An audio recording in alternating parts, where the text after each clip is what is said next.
Kemarin kita sudah selesai dengan bagaimana akhirnya ya Daud ya dia boleh berjalan bersama dengan Tuhan. Dia mendirikan mezbah dan Tuhan akhirnya hatinya menyesal menjatuhkan malapetaka, sehingga Tuhan akhirnya mengampuni dan Tuhan membatalkan malapetaka yang lebih besar lagi karena sikap pertobatan dari Daud. Sekarang kita masuk 1 Raja-Raja pasal yang pertama. Judul perikopnya adalah ya hari tua Daud dan soal penggantinya. Jadi ini Salomo menjadi raja ya. Raja Daud telah tua dan lanjut umurnya, dan biarpun ia diselimuti, dikatakan di sana ya, walaupun ia sudah diselimuti badannya tetap dingin. Lalu pegawainya berkata kepadanya, hendaknya dicari bagi tuanku raja seorang perawan yang muda untuk melayani dan merawat raja. Biarlah ia berbaring di pangkuanmu sehingga badan tuanku raja menjadi panas ya. Saudara, kita lihat di sini Israel saat itu berada pada akhir masa keemasan ya. Israel berada pada masa akhir keemasan dalam pemerintahan Raja Daud. Kitab 1 Raja-Raja ini dimulai dengan kerajaan yang bersatu, ya, mulia dan berpusat kepada Allah. Ya, kitab ini berakhir dengan kerajaan yang terpecah belah. Ya, bahkan ketika Daud ya sudah tidak lagi memikul ya tanggung jawab sebagai raja, dia menjadi tua, ya dia meninggalkan kerajaan Israel itu dalam keadaan mulia, bersatu, bermartabat.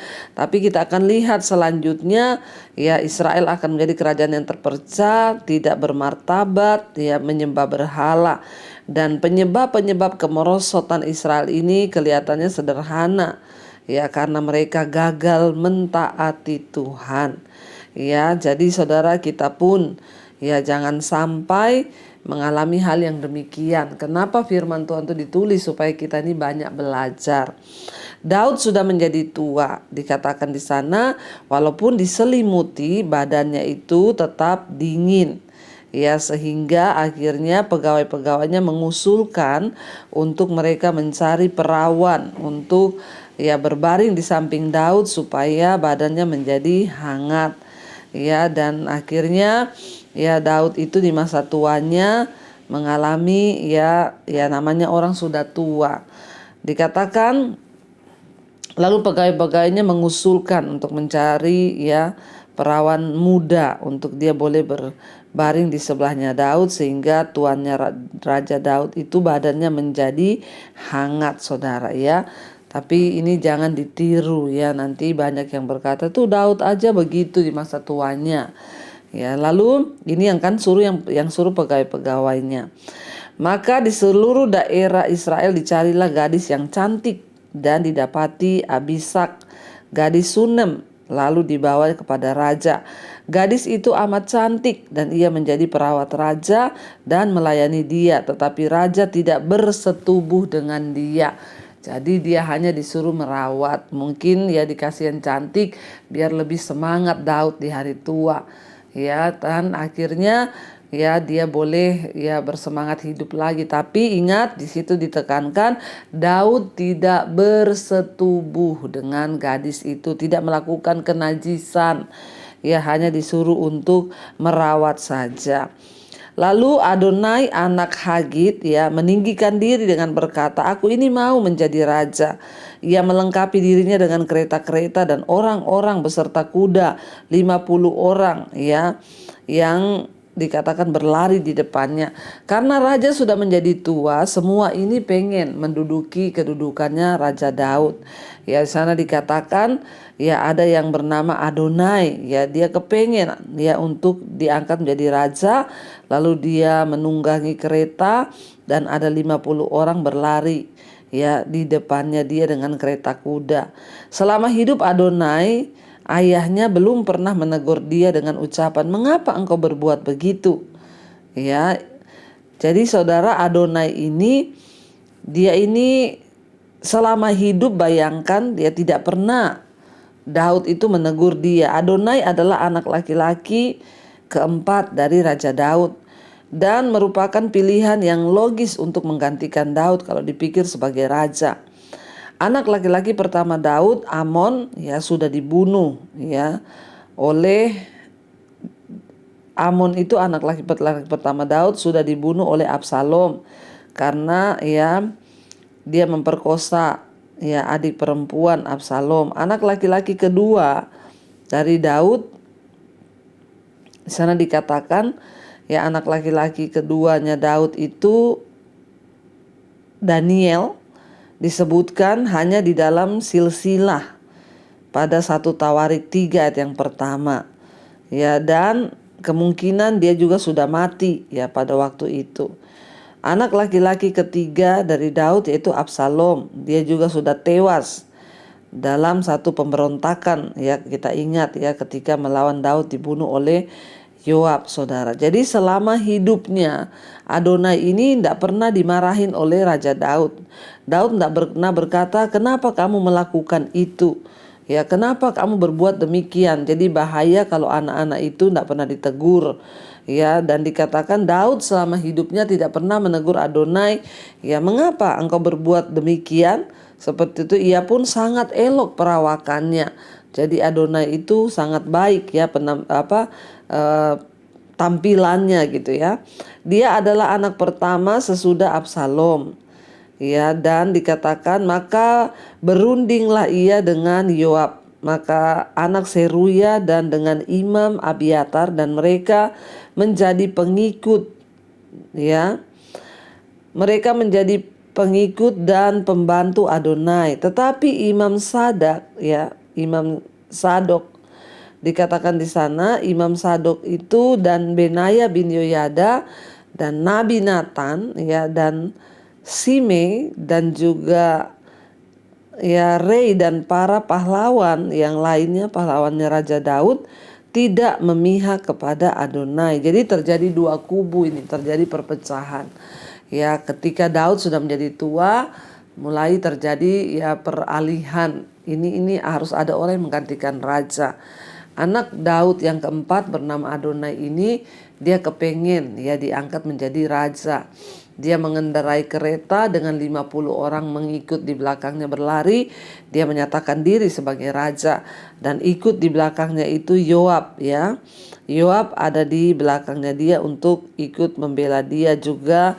Jadi katakan ada anak Seruya dan dengan Imam Abiatar, mereka berpihak kepada Adonai. Tetapi ya Nabi Nathan, juga Sadok, Simei dan para pahlawan Daud lainnya tidak berpihak kepada Adonai. Ya, dan kita lihat di sini saudara, Adonai memang ya memutuskan untuk merebut tahta tanpa sepengetahuan Daud. Ya, dia mengetahui ya bahwa Salomo bukan dia yang akan merupakan pilihan pertama Daud untuk menjadi raja berikutnya. Jadi Adonai sebenarnya sudah tahu Daud pasti akan memilih Salomo dan bukan dia, namun dia mencoba untuk merebut tahta itu karena ambisi. Inilah sebabnya mengapa dia tidak mengundang Salomo dan penasehat-penasehat setia Daud ketika dia menyatakan dirinya sebagai raja. Tetapi rencana-rencana busuknya untuk merebut tahta tidak berhasil. Adonai orang yang sombong, meninggikan diri ya, sehingga dia itu gagal, saudara. Tuhan itu tidak suka dengan orang yang sombong, orang yang angkuh ya, sehingga Tuhan tidak menyertai dia. Orang-orang yang takut akan Tuhan ya, seperti Daud juga Samuel, dipakai Tuhan untuk memimpin sebuah bangsa sekalipun mereka mempunyai berbagai masalah dalam hubungan keluarga. Pemimpin-pemimpin yang takut akan Tuhan ya tidak bisa menganggap kesejahteraan rohani anak-anak mereka itu terjadi dengan sendirinya. Ya, mereka bisa menyuruh orang lain mengikuti perintah-perintah mereka, tetapi mereka tidak bisa mengharapkan anak-anak mereka untuk memiliki iman yang sama dengan mereka, saudara. Dan itu pasti akan memakan waktu bertahun-tahun untuk membangun moral, karakter rohani ya di dalam kehidupan keluarga. Sekarang ini memang banyak, saudara ya, orang-orang yang mama papanya itu baik tapi anaknya memberontak. Itu tidak juga heran, Daud pun memiliki dan mengalami hal yang sama. Daud itu takut akan Tuhan, tetapi anak-anaknya itu semua memberontak. Ya, ada hamba-hamba Tuhan mungkin yang mereka tuh sungguh-sungguh melayani Tuhan, tapi ada anak-anaknya yang akhirnya bercerai. Kita juga sebagai orang Kristen tidak boleh ya menghakimi ya, tapi juga di satu sisi kita ini semua harus menjadi teladan bagi anak-anak. Saya banyak menerima konseling hari-hari ini yang berkata, Bu, ya saya kelabakan mengurusi anak saya, dia sekarang jadi pemberontak, jadi gini. Ya, dan sekarang ini saya bilang Bapak Ibu harus menjadi teladan iman bagi anak-anak, karena iman itu tumbuh mereka tuh melihat hidup orang tua dari kecil. Ya, tapi banyak dari ibu-ibu yang berkata, wah memang Bu benar, suami saya tidak menjadi teladan dalam rumah tangga. Ya, dia nggak menjadi ayah yang benar. Dia tidak mengajarkan iman kepada anak-anak. Jadi ya bagaimana mungkin anak-anak itu bisa percaya kepada Tuhan kalau mereka tidak melihat iman orang tuanya. Jadi ini dua hal yang tidak bisa dipisahkan Bapak Ibu. Ada begitu banyak orang datang kepada saya membawa pergumulan anak-anak. Ya, konseling tentang masalah anak-anak. Tapi saya selalu berkata, ya tidak ada jalan lain selain kita ini orang tua harus menjadi teladan. Bahkan sejak mereka kecil, anak-anak itu harus dibawa kepada Tuhan. Orang tua lah yang harus mengajarkan iman kepada mereka, mengajarkan firman kepada mereka, ya mengajarkan amsal-amsal tentang kehidupan. Tapi di dalam prakteknya, dalam kenyataannya, saya menemukan banyak sekali orang Kristen yang tidak mampu menjadi teladan dalam iman. Jadi anak-anak bertumbuh sudah besar tanpa kita sadari, loh kenapa mereka menjadi anak yang memberontak? Karena dari kecil memang orang tua tidak pernah mengajari firman Tuhan. Makanya bagi Bapak Ibu yang hari ini mungkin anaknya masih kecil-kecil, belum terlambat. Ajarkan firman Tuhan kepada anak-anakmu. Ya, ayo sebagai orang-orang dalam keluarga, ajarkan supaya kekristenan tidak semakin bobrok. Kekristenan tidak semakin mempermalukan Tuhan, karena ada keluarga-keluarga yang dibangun di atas dasar firman dan mengajarkan firman itu kepada anak-anak mereka. Ya, sesudah itu ayat 9, Adonai mempersembahkan domba, lembu dan ternak gemukan sebagai korban dekat batu Sohelet yang ada di samping En-Rogel, lalu mengundang semua saudaranya anak-anak raja dan semua orang Yehuda. Ya, dikatakan bahkan pegawai-pegawai raja diundang semua, tetapi Nabi Nathan dan Benaya dan para pahlawan dan Salomo adiknya tidak diundangnya. Ya, kita lihat ya, dia berusaha untuk mengangkat dirinya sendiri nih. Ya, Adonai saudara. Ya, padahal Tuhan itu tidak berkenan dengan orang yang sombong. Dia persembahkan korban, dia bikin acara syukuran, tapi dia tidak undang ya Nabi Nathan, Salomo, padahal dia tahu Nathan itu penasehatnya Daud. Dia nggak undang Salomo, dia nggak undang pahlawan-pahlawan Daud yang lainnya. Diam-diam dia bikin pesta. Lalu berkatalah Nathan kepada ya Betseba ibu Salomo, tidakkah engkau, dikatakan di sana, mendengar bahwa Adonai anak Hagit telah menjadi raja, sedang tuan kita Daud tidak mengetahuinya. Jadi Salomo dengan Adonai ini beda mama. Daud itu memiliki banyak istri, dia punya banyak anak dari istri-istrinya, dari gundik-gundiknya.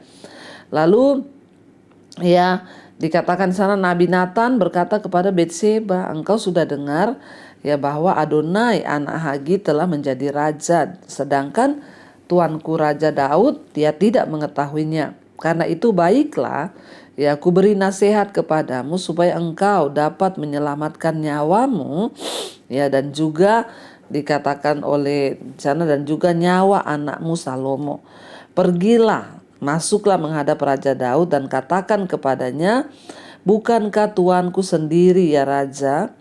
Ya, dia bilang di sana, bukankah tuanku sendiri ya rajaku telah bersumpah kepada hambamu ini, anakmu Salomo akan menjadi raja sesudah aku, dan dialah yang akan duduk di atas tahtaku. Mengapakah sekarang Adonai menjadi raja? Dan selagi engkau berbicara di sana dengan raja, aku pun akan masuk pula dan menyokong perkaramu itu. Jadi masuklah Betseba menghadap raja ke dalam kamarnya. Waktu itu raja sudah sangat tua dan Abisak gadis Sunem itu melayani raja. Lalu Betseba berlutut dan sujud menyembah kepada raja. Ya, raja bertanya, "Ada yang kau ingini?"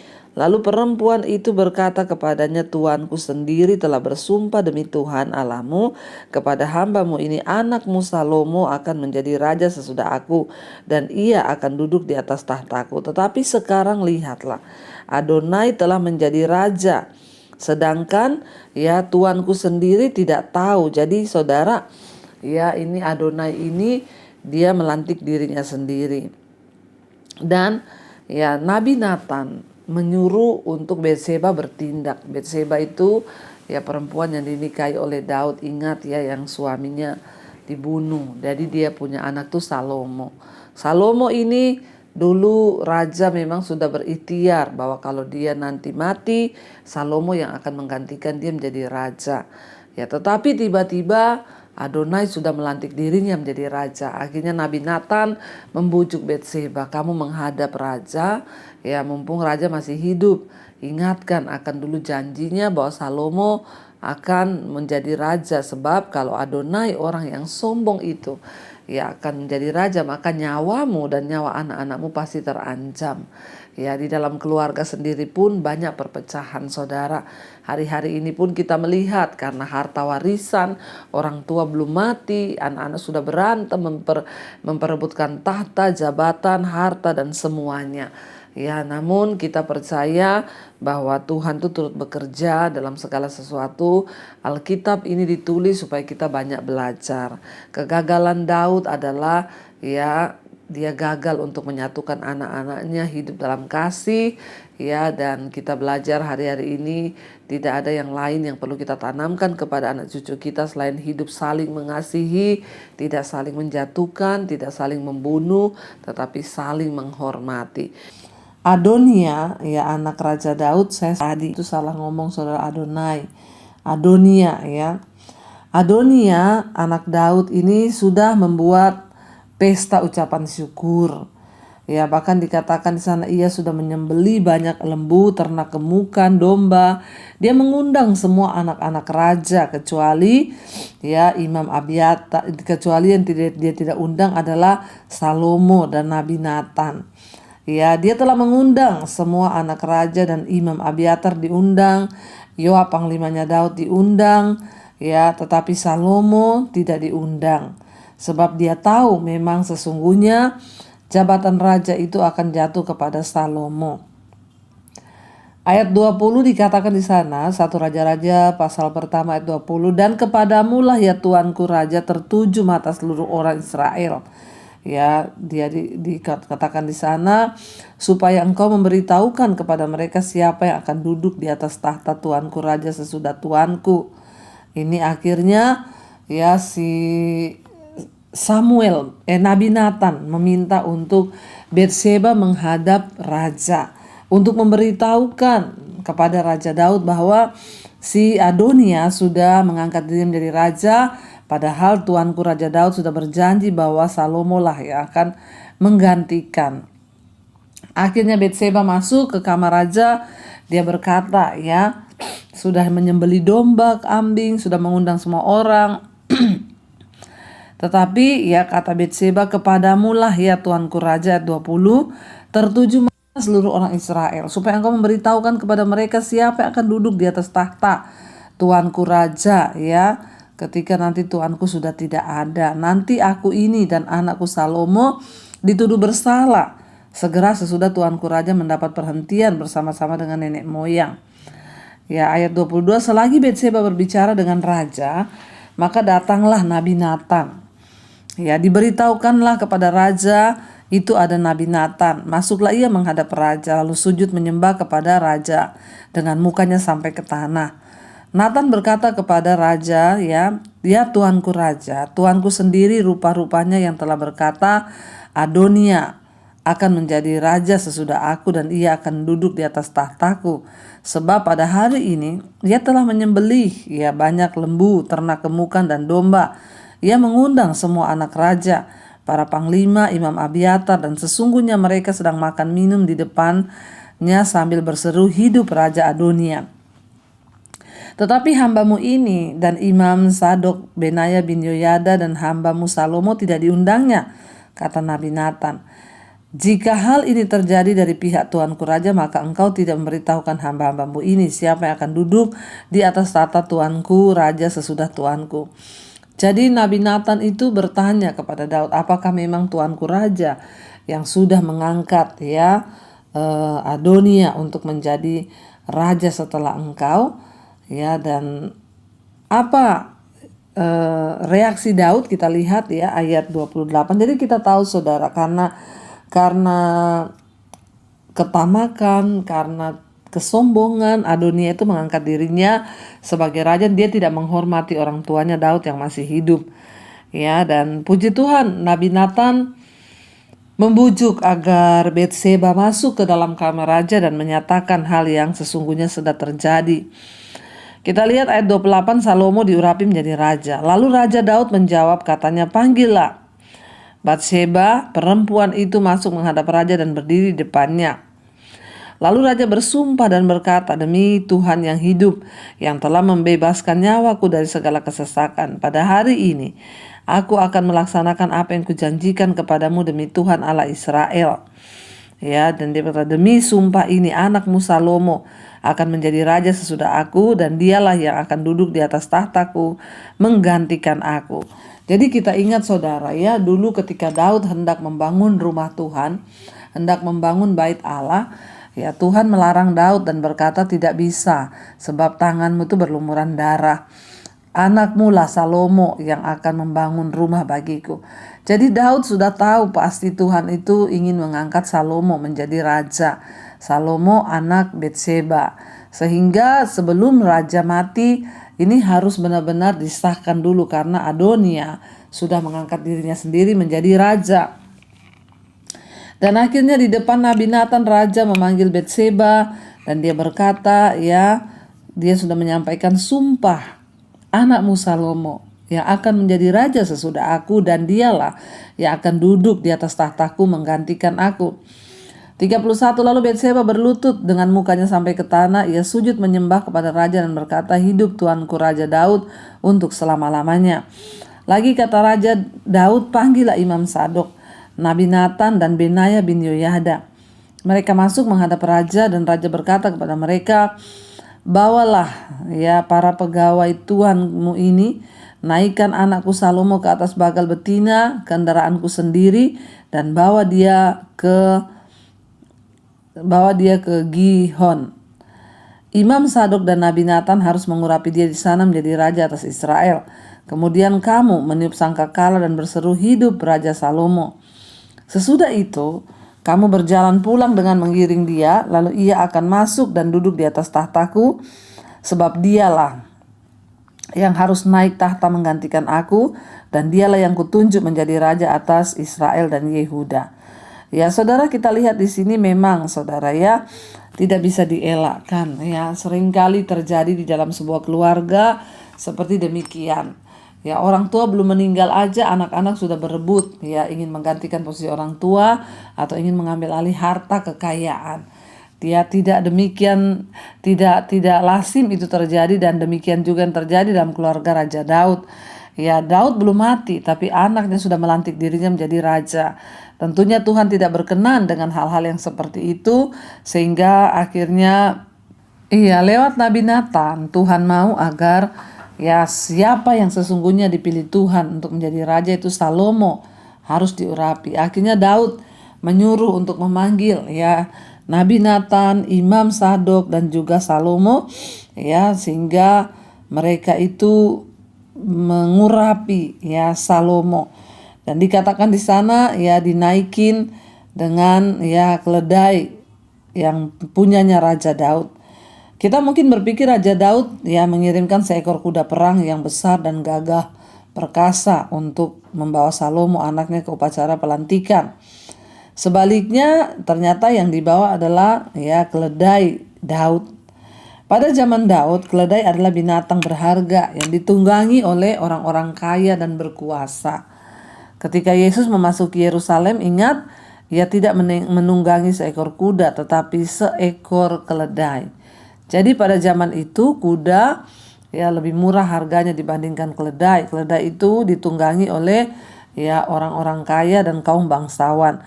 Makanya kita ingat ya, Yesus memasuki Yerusalem menunggangi keledai. Ya. Dan dikatakan di sana akhirnya ya Salomo dibawa ke Gihon untuk diurapi. Imam Sadok dan Nathan harus mengurapi dia, kata Daud. Ya, lalu dikatakan di sana raja yang sudah ya menentukan itu. Sesudah itu Raja Daud berkata, kalian harus berseru, hidup Raja Salomo, hidup Raja Salomo. Dan ketika dia kembali, dia akan duduk langsung di tahtaku menggantikan aku. Ayat 34, lalu Benaya bin Yehoyada menjawab raja, amin. Demikianlah kiranya firman Tuhan Allah, Tuanku Raja, ya. Seperti Tuhan menyertai Tuanku Raja, demikian kiranya ia menyertai Salomo. Semoga ia membuat tahta Salomo lebih agung daripada tahta Tuanku Raja Daud. Lalu pergilah Imam Sadok, Nabi Nathan, Benaya bin Yehoyada dengan orang Kreti dan orang Pleti. Mereka menaikkan Salomo ke atas bagal betina Raja Daud dan membawanya ke Gihon. Imam Sadok telah membawa tabung tanduk berisi minyak dari dalam kemah lalu diurapinya Salomo. Kemudian sangkakala ditiup dan seluruh rakyat berseru, hidup Raja Salomo. Sesudah itu seluruh rakyat berjalan di belakangnya sambil membunyikan suling, sambil bersukaria beramai-ramai sampai seakan-akan bumi terbelah dengan suara mereka. Hal itu kedengaran kepada Adonia dan kepada seluruh undangan yang ada bersama-sama dengan ya dia, saudara. Jadi lucu, mereka sedang berpesta mengucap syukur atas ya Adonia yang mengangkat diri menjadi raja. Tiba-tiba terdengar ya sorak-sorai, orang-orang berkata, hidup Salomo, hidup Raja Salomo. Ya, dan mereka semua terkejut yang bersama-sama dengan dia. Ketika mereka baru habis makan, ketika Yoab mendengar bunyi sangkakala itu, ia berkata, apakah sebabnya kota begitu ribut? Ayat 42, selagi ia berbicara, datanglah Yonatan anak Imam Abiatar, lalu Adonia ya berkata, masuklah, sebab engkau seorang satria dan tentulah engkau membawa kabar baik. Tetapi Yonatan menjawab Adonia, tidak, Tuan kita Raja Daud telah mengangkat Salomo menjadi raja. Raja telah menyuruh supaya Imam Sadok dan Nabi Nathan dan Benaya bin Yehoyada dengan orang Kreti dan orang Pleti menyertai Salomo dan mereka menaikkan dia ke atas bagal betina raja. Imam Sadok dan Nabi Nathan mengurapi dia di Gihon menjadi raja. Dan dari sana mereka sudah pulang dengan bersukacita sehingga kota menjadi ribut. Itulah bunyi yang kamu dengar tadi. Ya, jadi kita lihat di sini, saudara. Ya, akhirnya ya satu hal yang lucu terjadi karena ya tiba-tiba Salomo diurapi menjadi raja, padahal Adonia lagi ucapan syukur mengangkat dirinya menjadi raja. Dan akhirnya ya Salomo diurapi dengan minyak zaitun yang dipakai untuk mengurapi raja-raja dan imam-imam besar di Israel. Dan untuk menghabiskan benda-benda tertentu dari dulu memakai minyak zaitun. Kemah suci itu tempat minyak disimpan, barangkali adalah kemah yang dibuat Daud untuk tempat tabut perjanjian. Bukan kemah suci yang dibawa Musa dari padang gurun. Ya, kemah suci itu tetap berada di Gibeon. Ya, untuk informasi lebih rinci, saudara ya nanti bisa melihat itu ada di Keluaran 30 ayat 20 sampai 33. Dan kita melihat di sini ya bahwa Daud menyuruh mereka mengurapi Salomo. Dan akhirnya kaget semua orang-orang bersama dengan Adonia, saudara, termasuk Imam ya Abiatar dan juga Yoab. Kita melihat di sini ya Bapak Ibu, kadang-kadang ya orang harus terjebak sebelum ia mau menghentikan muslihatnya. Ketika Adonia mengetahui bahwa rencananya pasti gagal, dia berlari dengan panik ya ke Mesbah ya dan tempat rahmat dan pengampunan Allah. Di sana dikatakan, kita lihat ya ayat 48 tadi, Imam Sadok dan Nabi Nathan mengurapi dia di Gihon ya, dan Akhirnya dikatakan di sana menjadi raja, dan dari sana mereka pulang dengan bersukaria sehingga kota menjadi ribut. Ya, dan Salomo sekarang duduk di atas tahta. Juga pegawai-pegawai raja telah datang mengucapkan selamat, kata orang yang melaporkan ini kepada Adonia. Mereka telah mengucapkan selamat kepada Tuhan kita Raja Daud dengan berkata, kiranya Allahmu membuat nama Salomo lebih masyhur daripada nama Daud, dan tahtanya lebih agung daripada tahtamu. Raja pun telah sujud menyembah di atas tempat tidurnya, dan beginilah katanya, terpujilah Tuhan Allah Israel yang pada hari ini telah memberikan seseorang yang duduk di atas tahtaku, yang aku sendiri masih boleh saksikan. Maka semua undangan Adonia itu terkejut, lalu mereka bangkit dan masing-masing pergi menurut jalannya. Takutlah Adonia kepada Salomo, sebab itu ia segera pergi memegang tanduk-tanduk mezbah. Lalu diberitahukanlah kepada Salomo, ternyata Adonia takut kepada Raja Salomo, dan ia telah memegang tanduk-tanduk mezbah serta berkata, biarlah Raja Salomo lebih dahulu bersumpah mengenai aku bahwa ia takkan membunuh hambanya ini dengan pedang. Lalu kata Salomo, jika ia berlaku sebagai satria, maka sehelai rambut pun dari kepalanya tidak akan jatuh ke bumi. Tetapi jika ternyata ia bermaksud jahat, haruslah ia dibunuh. Dan Salomo menyuruh orang menjemput dia dari mezbah itu. Ketika ia masuk, sujudlah ia menyembah kepada Raja Salomo. Lalu Salomo berkata kepadanya, pergilah ke rumahmu. Saudara, ketika tertangkap dalam tipu muslihatnya Adonia, akhirnya datang kepada Allah, dia menunjukkan niat baiknya, dia menunjukkan penyesalannya, dia datang ke mezbah, ke mezbah tempat orang minta pengampunan dan rahmat dari Tuhan. Akan tetapi kita lihat apakah memang Adonia ini sungguh-sungguh bertobat atau tidak, karena dikatakan di sana Salomo berkata, kalau engkau memang menunjukkan sikap kesatria, engkau sungguh-sungguh bertobat, maka aku tidak akan membunuh engkau. Tetapi kalau engkau berbohong, maka engkau yang akan dibunuh, kata Salomo. Adonia berharap dirinya dilindungi oleh Tuhan. Salomo akhirnya membebaskan Adonia dari hukuman dengan harapan Adonia tidak akan melakukan persekongkolan jahat. Tapi kita lihat pada akhirnya seperti apa kasusnya, dan akhirnya kita tahu apa yang terjadi, dan ketika Adonia mencemaskan keselamatan nyawanya, dan menduga dia akan dibunuh dari Salomo, ketika Salomo diangkat menjadi raja, justru Salomo membebaskan dia, dan menyuruh dia pergi. Sebagai raja baru, Salomo sudah berkuasa dan sebenarnya bisa langsung membunuh pesaing-pesaingnya. Satu hal yang akan dilakukan Adonia, andaikan persekongkolan jahatnya berhasil, pasti juga Salomo akan dibunuh oleh Adonia kalau dia berhasil jadi raja. Tetapi Salomo bertindak seolah-olah dia tidak memiliki bukti apa-apa, dan Salomo juga bersikap baik, tapi kita tidak tahu belakangannya akan seperti apa. Nanti kita akan lanjutkan, kita baca besok kita akan lanjutkan, dan sekarang kita akan tundukkan kepala dulu. Mari kita renungkan firman ini. Kami mengucap syukur Tuhan, Engkau yang sudah memberikan kami pengajaran. Lewat firman-Mu kami banyak belajar bagaimana kami menjalani hidup ini. Tidak ada ambisi atau keinginan-keinginan yang membuat kami harus menghalalkan segala cara. Tuhan, tuntun kami, pimpin kami, sertai kami, agar jalan-jalan hidup kami selalu berkenan di mata Tuhan. Berkati setiap anak-anak-Mu Bapa, mereka yang sungguh-sungguh ingin lepas dari semua ikatan dosa, ingin hidup dalam kekudusan. Tuhan, tolong pegang tangan kami, mampukan setiap kami. Mari buka hati dan tangan-Mu saudara, karena itu terimalah kiranya berkat, rahmat, anugerah dari Allah Bapa, cinta kasih Tuhan Yesus Kristus, penyertaan Allah Roh Kudus turun atas hidup kita. Mulai hari ini bahkan sampai kali yang kedua Tuhan Yesus datang menjemput kita, nama kita tercatat di dalam kitab kehidupan. Dalam nama Tuhan Yesus yang percaya diberkati Tuhan, katakan bersama, amin, amin, amin. Tuhan Yesus memberkati, shalom dan Immanuel.